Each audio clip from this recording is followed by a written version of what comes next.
A journal, a fucking journal. After months of mental degradation, of constant fear, I am recommended to write in a journal. I guess I should introduce myself to anyone who decides to read my thoughts. I am James O'Brien.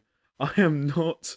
I am losing my mind. I should have never talked to a psych, like anyone would believe me. My family thinks I'm just paranoid of break-ins happening in this shithole town, but they are wrong. I am paranoid about the creaking in my house. Why? The floor is concrete in my one-story home. I only hear it with my ear close to the floor most of the time.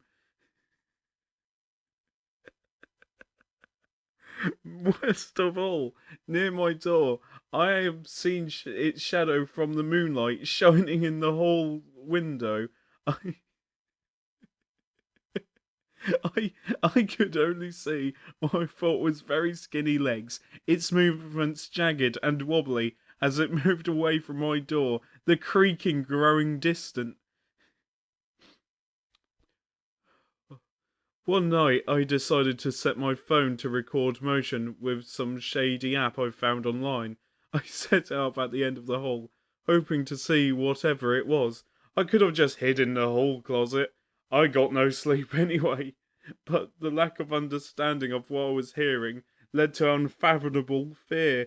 Fear of it decided to enter my room. Why just me? Why can't they hear it? I can drop a pin on the floor and my dad would storm in and make sure I'm asleep. Yet the daily creaking flies under their radar. Right, my phone. I did catch something on my phone. 2:42 a.m. A tall figure, its head nearly touching the ceiling, slowly approaches my door. The legs, so thin, but its upper body, bloated, breathing heavily. The creaking grows louder through the speakers on my phone as he gets closer to my door.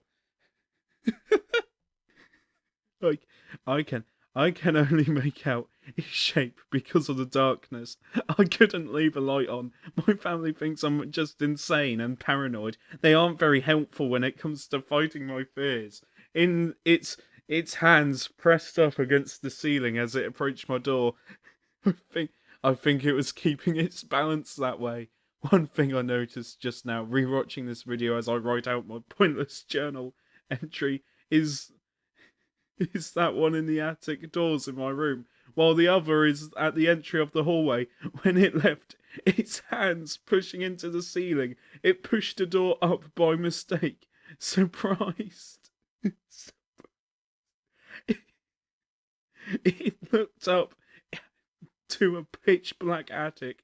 It laughed, a gargled, yet somehow rough sounding laugh. And the video ended there as the app saw camera's detection range, I guess. Oh, checking through my phone just now, looking for any other videos, I just realised my phone is muted. I hope whoever reads this will believe me. Its red-eyed glare is looking through my attic door right now. It is still. I think it's waiting for me to pass out. These damn psychs. Please believe what I write. I won't be able to tell the story again.